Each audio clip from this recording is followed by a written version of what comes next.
For those of you huddling around looking for the latest brackets, fear not. I have the best bracketologists in the country live now. You're locked on.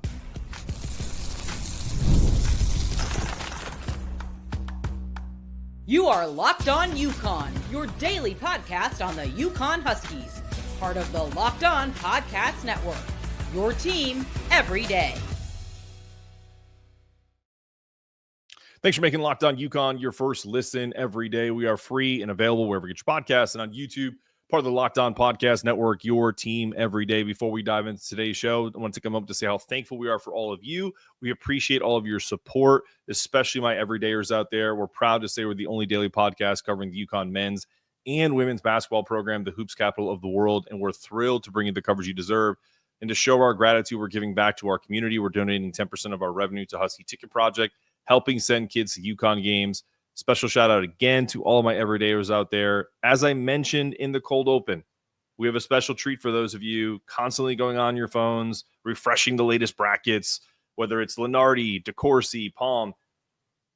Those guys, I love them. But you know what? I have the best guy in the business on the show today, Rocco Miller of the Bracketeer, and a contributor to the Field of 68 show live. Let's bring in Rocco now. Let's get you unmuted. Rocco, I appreciate you, man. I know it's a busy time of year, so thank you for coming on. I know it's late. It's early for you out west. First question that every UConn fan is asking right now is, where is UConn currently seated and why?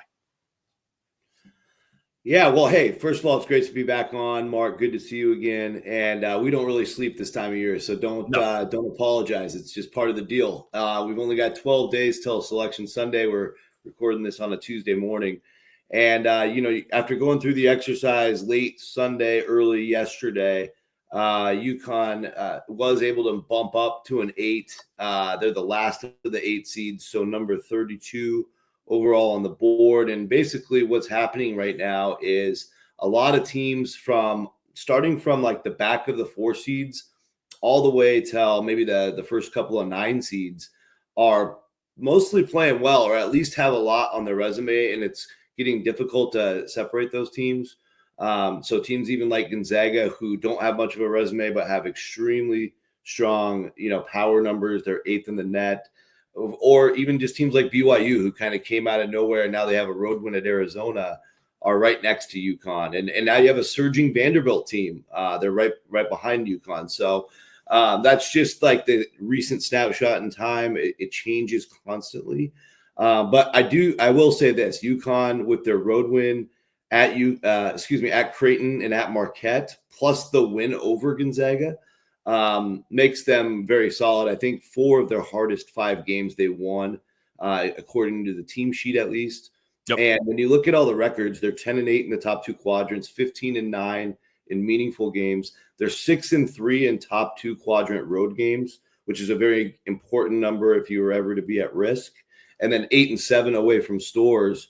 All those things are great things. It's just when it comes to seeding, the resume numbers are still spitting out a number in the mid 30s, and the actual power numbers are low 30s. So that 7-8 range is probably about where they belong. They still have to own that loss to Colorado and Maui and the loss at Seton Hall. Yeah, absolutely. No one's hiding from the warts, right? There's warts from the season early on. We don't say the word that rhymes with Tawi on the show now. We call it the island. So you're not at fault, but I don't think I've said that word in 3 months. But I understand. No. But you know what? It's mostly because I felt so silly. All of us are wearing Maui shirts. I just said it, wearing Hawaiian shirts, and like we're going on these live shows just being like, what did we just watch? So but that's another time. But listen, for I think for what UConn fans want to know, I think we see that like the 8 seed, I think that's pretty popular, whether it's with your bracket or others. What do you believe the ceiling and the floor is? So like right now they obviously play a Marquette team tomorrow. I'll be at that game. Then they play a Seton Hall game again at home, senior night, and then they go into the Big East tournament.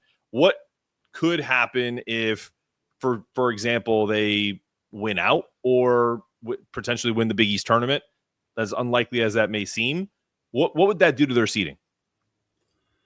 Yeah, I don't think there's a huge level of variance left unless, unfortunately, UConn were to lose, especially if they got swept by Seton Hall. Obviously, just handle your business at home this week. Even though a win over the team in the field like Marquette is only going to help, but it is a home win, so it's not a giant needle mover like a road win would be.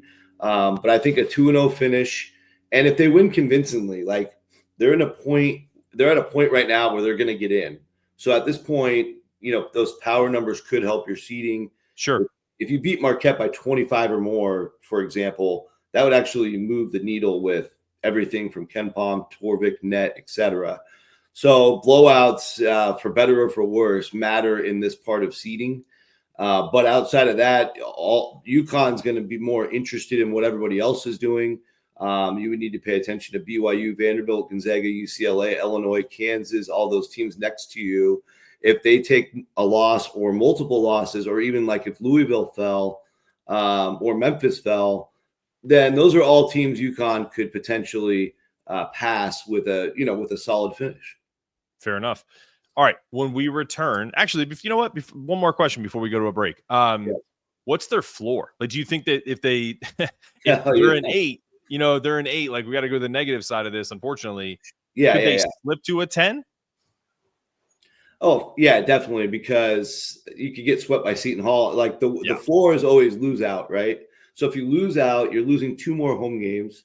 That's going to muddy up some of the records. It's going to give the Huskies a third bad loss, 2 of those, of course, to the same team.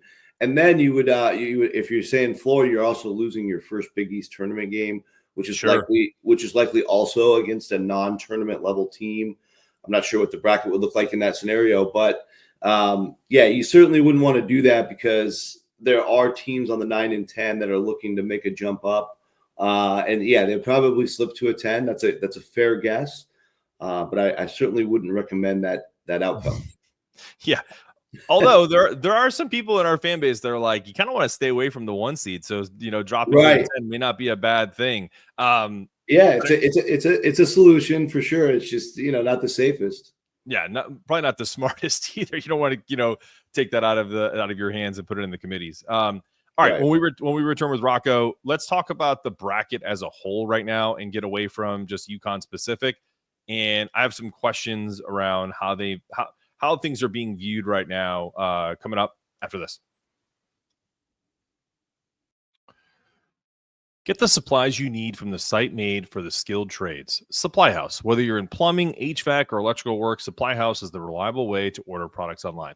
Their easy-to-use website is packed with helpful resources and the latest product info to help you get the job done right. Plus, with a complete inventory of over 200,000 parts from 400-plus top brands, you'll find exactly what you need, delivered fast from coast to coast. Need help with your order? Supply House offers expert support, industry-leading service, so you'll always talk to a real person. And for trade pros looking for an extra edge, their free Trade Master program offers exclusive perks like dedicated phone line, a free shipping, and discounts on every order. Thousands of skilled professionals are already taking advantage. Now it's your turn. Join the Trade Master program today at supplyhouse.com/TM and start ordering plumbing, HVAC, and electrical supplies with just a few clicks. Use the promo code SH5 for 5% off your first order. That's supplyhouse.com.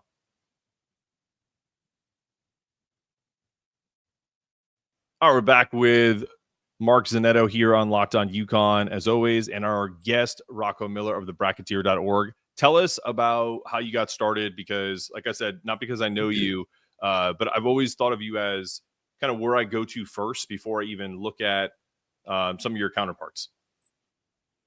Well, man, it goes way back before it was ever public, that's for sure. I was just like so many college basketball, people involved that love the sport.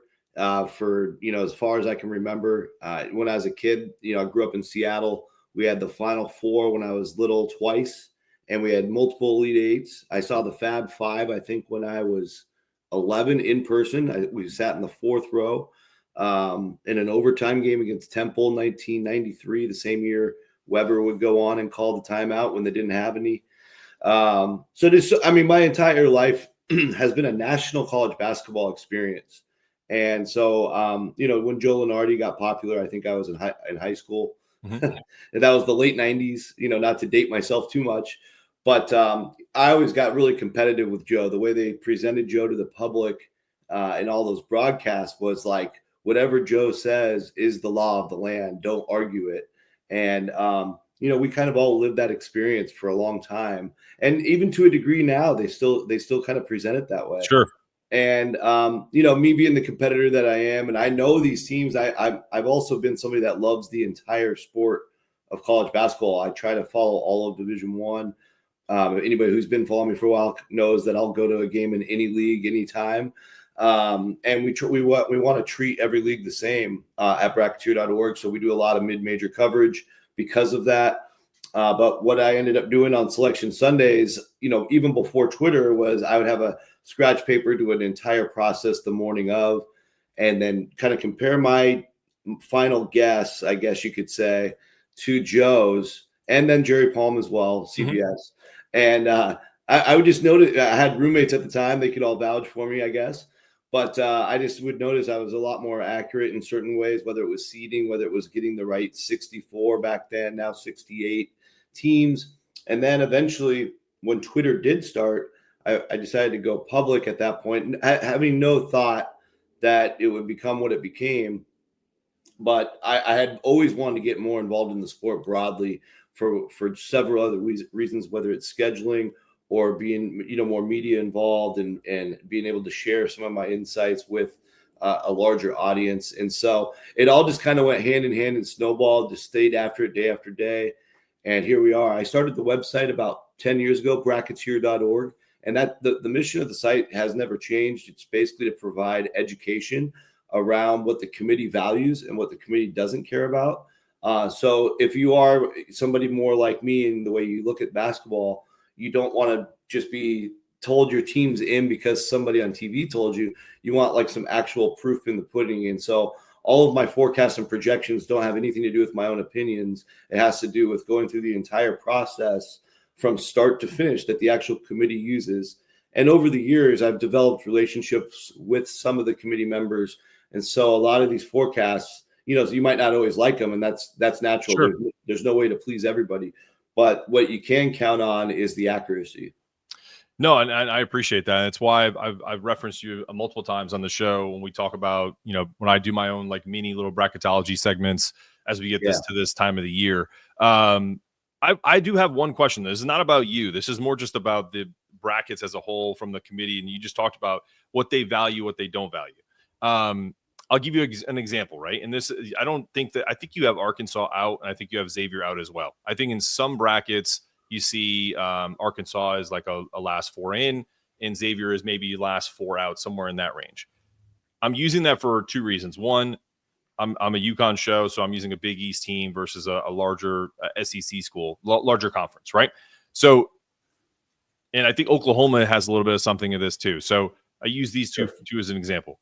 So Arkansas is 17-12, 6-10 in the SEC. Xavier's 19-10, 11-7 in the Big East. Just had a huge 20-plus win over Creighton at home. I know it's at home, but the margin, as you mentioned earlier, with like when you talked about if UConn beats Marquette, that kind of moves the needle.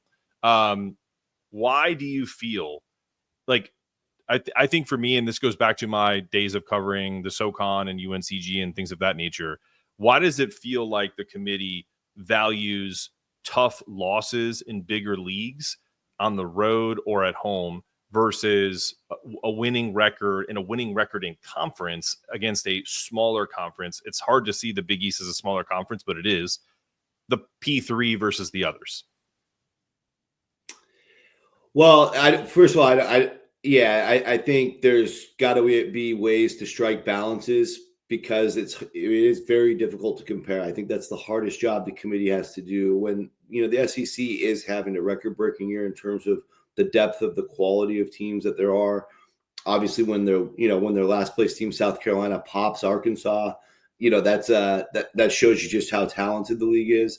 But I would say those results are near impossible to compare. So what they've done over the last handful of years is added more and more metrics to the team sheet to try to find more ways to compare.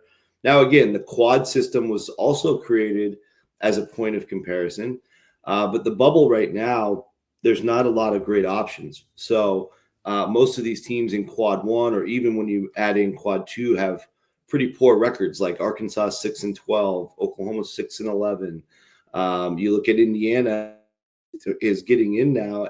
They're still 4-11 in the top half of quad 2. You have to go to quad 2B to get to 8-11 for the Hoosiers. So yeah, I think it's also important for the audience to understand that, where Sure. quad 1 and 2 are actually cut in half for the committee. So we break it down into more columns than I think you'll ever see on a television broadcast. Like 1A, 1B, 2A, 2B, like that. Exactly. Yeah. Especially the 2A1 for the bubble. The 2A1 is really critical because 2A is a tougher game, much tougher game, and a lot of times will incorporate either a tournament level team or a tough road game. Versus 2B is usually almost always NIT or worse games. Mhm. So I think it's an important distinction. It kind of shows you where those 4 quad 2 wins lie for Indiana as a great example. But, I think at the end of the day, the selection of the right 68 teams is the most important part. If they screw up a seed, I think we can all live with that. But Sure. you can't screw up the 68. So they spend the most amount of time trying to get that right. And I spend the most amount of time in my forecast trying to get that right. And so, one of the there's a lot of precedents that have started to form. The net era is only 6 years old right now, Mhm. and one of those years we didn't even have a tournament. So we've only seen 4 brackets, I think, total, maybe 5, since this whole net era started. And we've got the quad system, and so there's a little bit of a nuance to it. But one of the things I've been able to bank on is when you take quad 4 out of the equation and you just look at their record after that. If you're under 500 still, you're at serious risk. And I think if you're multiple games under 500, there's not a home for you in the tournament. So right now, that's where Arkansas and Oklahoma are. They're both 10-12 when you look at that record. And Oklahoma, as an example, they're 1-7 in true road games. No team as an at-large has ever gotten in with only 1 or less true road wins. And you look at the schedule, Oklahoma only has 1 road game left at Mississippi State Wednesday night. If they don't win that game, from where I'm sitting, I cannot forecast them in at any point from that going forward. So they have multiple reasons why they're at risk. Xavier, I actually do have in, and I still don't feel great about it. Sure. But I do have Xavier in. I know the 1-9 quad record is very suboptimal. But when you look at beating UConn and Creighton at home, they added a Wake Forest home win, which is a fellow kind of bubble team. They probably got their bubble popped last night, but just bear with me on that. They won it. The thing about Xavier is they won at Marquette, and that's the biggest thing. You want a team, if you're going for these last spots on the bubble, you need a team that's done some serious road damage. Now, once Arkansas has a good enough record, they clearly have that with the Kentucky win and the neutral court win over Michigan, but they're not there record-wise. So that leads us to Nebraska, which Nebraska has road wins at Oregon, at Creighton. Those are very strong, even though they've lost 3 bad home losses with Minnesota, USC, and Rutgers. So even though Nebraska is 11-12 in that category I talked about, when you take quad 4 out of the equation, I think you can hold your nose and still take the Cornhuskers because of those road wins. All right, fair enough. Last question on this topic, and then we're going to take a quick break. Sure. Is how far is Kansas going to fall if they keep losing? It's just a quick question. That's a very specific question because it is Kansas, and I think there is cachet to the Blue Bloods, and it shows. That's going to lead me into my last question. Go ahead. It shows up in the BPI for whatever reason. The BPI still has Kansas 12th in the country, and every other measurement has them closer to 30th. So it's an interesting dynamic because the BPI is listed on the team sheet, and they played well last night, but they still lost. And now they're 5-9 in quad 1, 8-11 in the top 2 quads. But they are Kansas, and I had them as a 7 yesterday. They're certainly not better than a 7. It's difficult to envision them in an 8-9 game, but I mean, I know they have one more big one to finish the season as well. So if they win that, then they probably get back to a 6 and all will be okay in the world. But if they lose out, like they're going to have to be an 8-9. You really can't manipulate that too far. Yeah, that goes to my next question, because I mean, if you look at Kansas, just looking at their record, I mean, forget about the record. They've lost 4 of their last 6. Their only wins are against Colorado and Oklahoma State, not exactly NCAA tournament teams.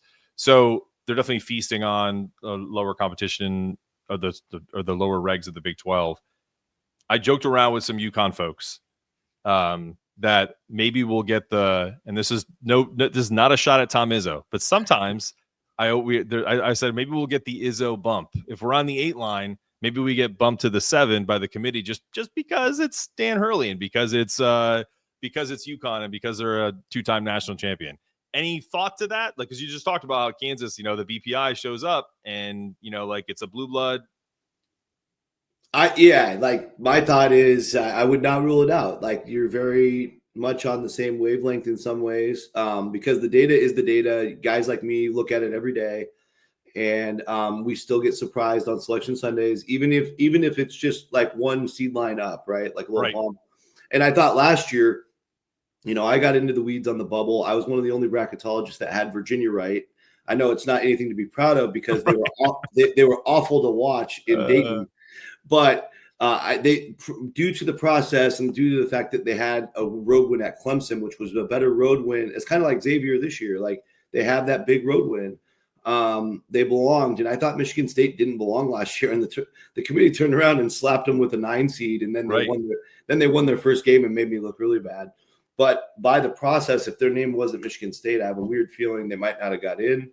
And you never know. Like, I think with Kansas, they certainly have more of a shield than UConn. Oh, for sure. But UConn's a big national powerhouse. They're a big needle mover revenue wise. So yeah, of course, I would not rule that out. It's also something I'm not going to forecast either. Oh, no one's asking you to. I can tell you that. All right, real quick. I want to get it right. I want to get it right, Mark. Like, so if it's going to happen, I need to know. Somebody needs to tell me. Well, maybe I'll put out some feelers and see if it's going to happen. We're going to take a very quick break and then do a really short segment on. I want to hear Rocco's take on some upstarts, maybe some mid majors who can make some noise in the tournament. Coming up after the break. And we're back here on Locked On UConn with your host Mark Zanetto. We're here with Rocco Miller of the Bracketeer.org. All right, Rocco, you know me. Started covering the SoCon and UNCG and Wes Miller before he went to Cincinnati. Steve Forbes at ETSU before he went to Wake Forest. Mike Young at Wofford before he went to Virginia Tech. A lot of great coaches came from that SoCon time. And I'm curious, who are the mid-majors that you think are, for anyone that's obviously going to fill out like 10 or 12 brackets, tell people who they can look for. Is it just UC San Diego? Is that the team or am I losing? Is it them? And real quick, that's another friend of mine and popped in my head, Tom Tankovich, who was on Wes Miller's staff as an assistant coach, as one of the lead assistants on that team that's getting AP top 25 votes. Talk to me about them and maybe some others that you think are on the come up. Yeah, well, UC San Diego is a great story. It's their first year eligible for the tournament. They just finished their 4-year transition from Division II. And, obviously they had great sports at the D2 level, beautiful La Jolla campus in San Diego. And Eric Olin's been there for 21 years, whether he was an assistant or head coach. And he's probably the most laid-back coach you'll ever meet or see just watching a game. He's got that casual kind of surfer attitude, even though he's really not that way. He's a very strategic coach.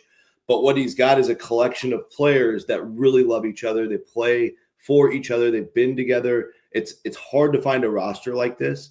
And they can all really, really play. Like Tyler McGee and I think Hayden Gray and others all started in Division II themselves.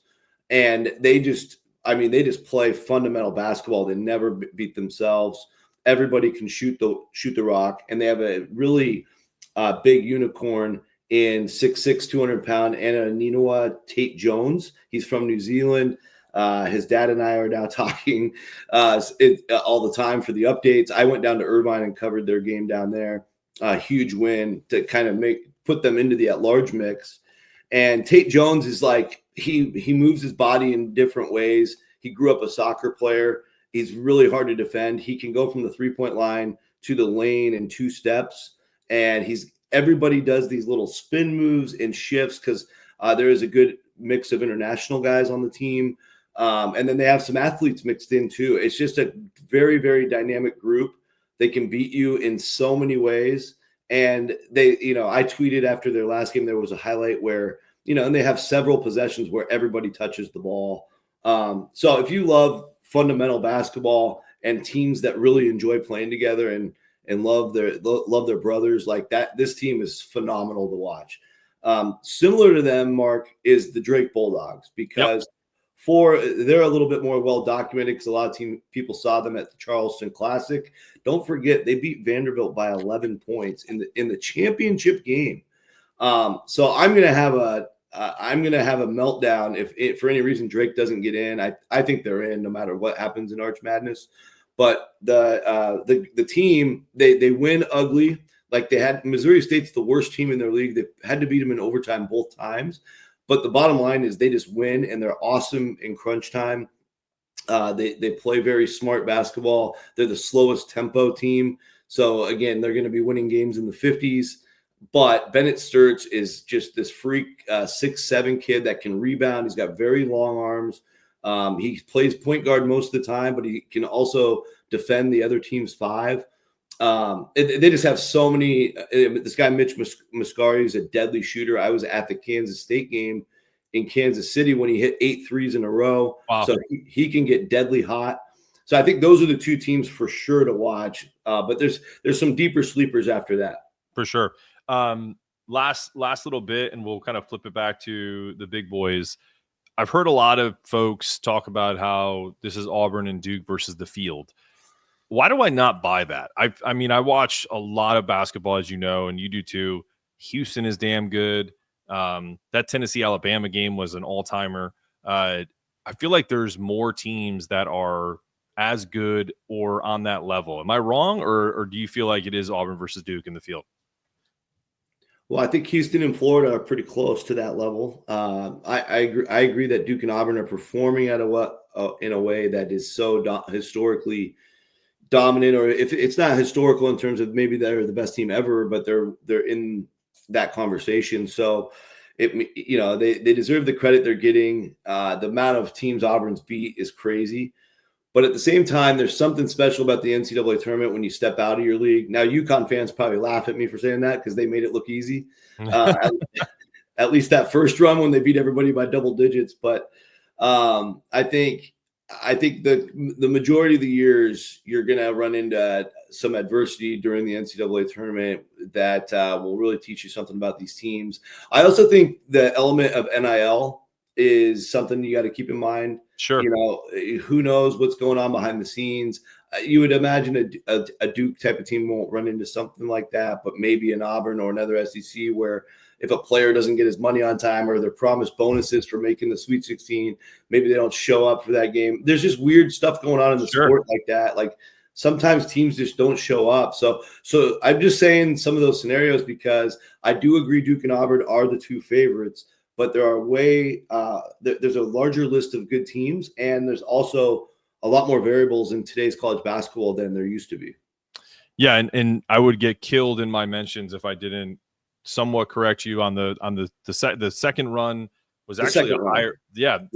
And I mean, I was at the championship game. I should remember. Yeah. I mean, right. I think the only team that kind of gave us a game was Alabama in the Final Four, and it ended up being a 14-point game. So it ended up being 14. Yeah, that's right. So, but yeah, no, I agree with you. I think as a UConn host and fan of years, like what I caution people with, especially with, think about this stat: Duke might have their most talented team ever, but if they lose to Louisville, they'll get the 3 seed in the ACC, like in the ACC tournament next weekend. So it's also a very delicate balance between you're the greatest of all time and yeah, let's hold off. Like, I think Auburn and what they're doing in the SEC is 1,000% should be talked about. And what Duke is doing to teams in general, like just embarrassing them. And it's really kind of showing kind of two-part, right? How good Duke is and how bad the ACC is. Right. Well. Yeah.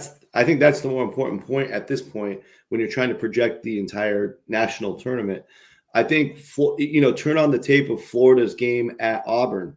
They went out and just stuck it to Auburn and beat them by 9 in the jungle. Only team to win there, of course. And so, yeah, that's the best part about the tournament is everybody comes with these different styles. Florida, in most of their wins, they get scorching hot, from deep. Walter Clayton, Will Richard, all the guys like Elijah Martin, like they have so much talent. They have great front court play. Like so, and then Alabama, same thing. When Alabama gets rolling, I covered them last year in the West before they played UConn, and they were tremendous when that North Carolina team they beat last year. That was one of the best games of the tournament. For sure. It's because they have that element of 4 to 5 shooters on the floor at all times, and you're never out of a game when you have that. Even Texas Tech, they've got some monster road wins just recently, winning again at the Fog, and they already beat Houston on the road. So they also have Chance McMillan. He shoots like 41% from 3. Yep. So if you have that element, you've got a chance to knock off the big dogs. And I'll throw another one at you, Mizzou. I covered good. Mizzou's so good, and they're old. I mean, they're old, yep. and they don't need a lot of coaching. Who's the dude with the mullet? What's his name? I forget. Caleb Grill. He's got a sweet stroke. That's for sure. He's got a sweet stroke. Tamar Bates has a sweet stroke, and they have Mark Mitchell, who came over from Duke, just dominating in the paint. They have Gray behind him. I think Mizzou's really, really dangerous. Absolutely, man. Well, listen, I could talk to you for another 10 hours, but we got to move on. And I really appreciate you jumping on the show. This has been a lot of fun. I'll definitely get with you, probably not before the tournament, but definitely after, and kind of get the postmortem. Really appreciate you, Rocco. This has been another episode of Locked On UConn. For your host, Mark Zanetto, for Rocco Miller, we say stay locked in. And as always, go Huskies. Go Huskies.